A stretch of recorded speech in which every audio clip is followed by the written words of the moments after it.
बातें, अपना लाइफ का एक्सपीरियंस शेयर करने वाला हूँ। और आज ये मेरा पहला वीडियो है, तो प्लीज़ लाइक और शेयर तक कर दीजिएगा। तो देखिए, मैं चिंटू कुमार और मैं अभी बीएससी ग्रेजुएशन कर रहा हूँ केमिस्ट्री ऑनर्स से।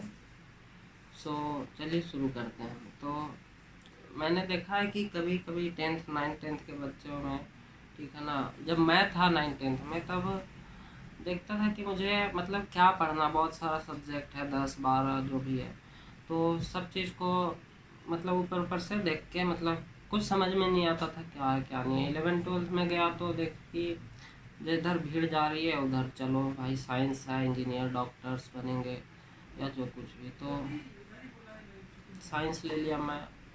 और मुझे थोड़ा इंटरेस्ट भी था साइंस में कि नहीं अच्छी चीज़ है, ठीक है ना, सोचने में समझने में थोड़ा अच्छा लगता था। तो लेकिन क्या होता है हर बार की बहुत सारी चीज़ें समझ में नहीं आती है, क्या पढ़ना है क्या नहीं पढ़ना है, सब चीज़ एक जैसा ही लगता है, सब बोरिंग लगता है। कुछ कुछ बहुत चीज़ समझ में नहीं आता तो हम बोलते हैं कि नहीं यार पढ़ाई ख़राब है, कुछ भी नहीं आता है समझ में, ये वो। तो ऐसा बात नहीं है। जैसे एक एग्जांपल लेते हैं कि जब हम एक ग्लास में अगर एक बूंद पानी है, तो एक बूंद पानी को अगर हम लेंगे तो पूरे ग्लास में जब पानी भरा हुआ है, तो उस एक बूंद पानी का तो मुझे एक बूंद पानी पीने से उस ग्लास का पानी का टेस्ट मुझे नहीं पता चलेगा।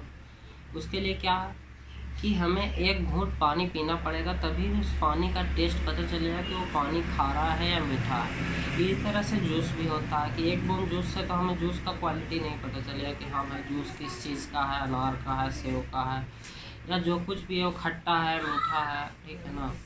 तो ये सब चीज़ जानने के लिए कम से कम एक घूंट पीना पड़ता है। तो उसी तरह से सब्जेक्ट्स भी है, ठीक है ना। सब्जेक्ट्स में हम लोग देखते हैं 9 10 11 में जो भी हम लोग देखते हैं तो बस सरफेस पे देख लेते हैं कि सरफेस पे क्या है।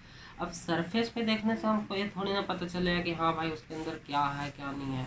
उसको पहले हमको नेचर से रिलेट करना पड़ेगा कि नहीं, जो भी सब्जेक्ट है उसको, ऐसा कोई सब्जेक्ट नहीं है जो नेचर से रिलेटेड हो ही नहीं। दुनिया में जितने भी सब्जेक्ट्स हैं सारे सब्जेक्ट नेचर से रिलेटेड है। तो उससे हम लोग इमेजिन करना पड़ेगा कि नहीं ये चीज़ ऐसे होगा, हाँ यहाँ पे है। अब हमको क्या देखना है कि हमको इंटरेस्ट किस नेचर के साइड पे है, मतलब नेचर का कौन सा ऐसा साइड है जहाँ पे हमको इंटरेस्ट है। जैसे टेबल है, तो टेबल बनाने वाला ऐसा थोड़ी ना है कि सिर्फ बढ़िया लोग होते हैं जो टेबल बनाते हैं। ऐसे बहुत सारे इंजीनियर्स होते हैं, वुड साइंटिस्ट होते हैं जो टेबल बनाते हैं, जो कि फोल्डिंग टेबल बनाते हैं। मतलब ऐसा नहीं कि काट के लकड़ी को काट के बना दिए, उसमें लकड़ी को फोल्ड करने का टेक्निक वगैरह बड़े बड़े इंडस्ट्रीज़ में, प्लाईवुड कंपनीज में, तो ऐसा बहुत सारा चीज़ होता है जो भी देखते हैं। हर चीज़ में जो है सो, जैसे फिजिक्स हो गया तो फिजिक्स में मेज़रमेंट हो गया। अब किसी को एंगल में, मेज़रमेंट में, ठीक है ना, तो बहुत सारा फील्ड है जहाँ पे मतलब भरा हुआ है, भंडार है सब चीज़ का, लेकिन हम लोग को पता नहीं है कि क्या करना। उसके लिए क्या है कि पहले सब्जेक्ट के अंदर घुसना पड़ेगा, सबसे पहले उसके डेफिनीशन से शुरू करना पड़ेगा। और हमको ट्राई करना होगा लगभग जो भी सब्जेक्ट मेरे पास है सबको देख करके। मतलब अभी आप 12th में, तो ऐसा नहीं है कि आपका लाइफ ख़त्म हो गया, स्पॉइल हो गया।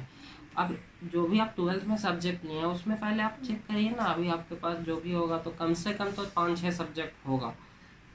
तो 5 6 सब्जेक्ट में आप हर सब्जेक्ट के डेफिनीशन को, उसके अंदर जाइए, उसमें क्या पढ़ना है, उसमें क्या क्या चीज़ें हैं, उसका क्या यूटिलाइजेशन है, ये सब देखिए, उसको समझने का कोशिश कीजिए। उसके बाद इसमें जो है सो आप देखिए कि नहीं ये चीज़ मेरे लिए बढ़िया रहेगा, और उसके बाद आप ग्रेजुएशन में उस सब्जेक्ट को टच कीजिए और उसमें ऑनर्स या जो कुछ भी करना है वो करिए। आपको पढ़ाने में इंटरेस्ट है तो बीएड भी कर सकते हैं, लेकिन जब पढ़ाने में इंटरेस्ट कब आएगा, जो सब्जेक्ट आपका इंटरेस्टिंग सब्जेक्ट होगा, जिसमें आपको इंटरेस्ट होगा, जिसके बारे में आप जानते होंगे, तभी तो पढ़ा पाएंगे। बस वही बात होता है। जो कुछ भी काम करते हैं तो उसमें मेरा इंटरेस्ट होगा तभी वो काम अच्छे से होगा। बस यही में ध्यान रखना है और बढ़ना है। ऐसा नहीं है कि कोई भी चीज़ ख़राब होता है। मतलब बिजनेस में किसी को मैंने, हाँ बिजनेस कर सकते हैं ऐसी बात नहीं है, लेकिन बिजनेस के लिए लोग एमबीए करता है, ठीक है ना। अब एमबीए क्यों करता है, देखिए पहले तो वो केमिस्ट्री लिया, फिजिक्स लिया, मैथ लिया, आर्ट्स लिया, जो भी लिया, तो उस चीज़ से उसको नॉलेज उसको मिला, ठीक है ना। तो अब मान लो फिजिक्स लिया है, तो फिजिक्स में वो फिजिक्स लेके वो किसी इंडस्ट्री में जा सकता है, किसी भी कहीं भी जाएगा। तो मान लीजिए उसको बिजनेस मैनेजमेंट में, मतलब बिजनेस करने में मज़ा आता है, तो फिजिक्स पढ़ने के बाद जब वो बिजनेस करेगा तो उसका ड्यूल नॉलेज हो जाएगा उसके पास, और उस चीज़ से रिलेटेड, मतलब जो फिजिक्स उसका सब्जेक्ट है उससे रिलेटेड उस चीज़, जब वो इंडस्ट्री में जाएगा तो उसके पास ड्यूल माइंड रहेगा। एक तो उसके बारे में नॉलेज रहेगा उसको, और दूसरी वो मार्केटिंग जानेगा, बिजनेस जानेगा कि हाँ इसको कैसे बढ़ाना है, कैसे यूटिलाइज करना है इसका, मतलब छोटी छोटी चीज़ों को बर्बाद नहीं होने देगा बस। और बहुत सारी चीज़ें हैं सर जिन्हें देख सकते हैं, ठीक है ना। और क्या बोलूँ, वीडियो लंबा हो रहा है इससे भी।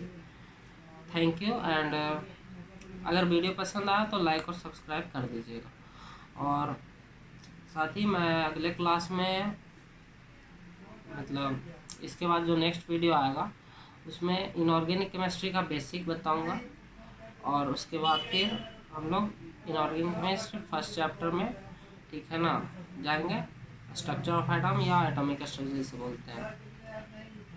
तो क्या है कि इसमें जैसे देखिए, अब आदमी को जो भी सब्जेक्ट होता है उसके बारे में डिटेल नॉलेज होना चाहिए।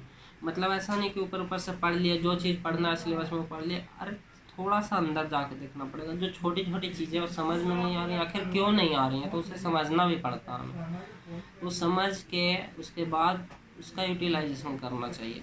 ये ना कि 2 लाइन आ गया उसके बाद बोल दिया, हो गया कंप्लीट।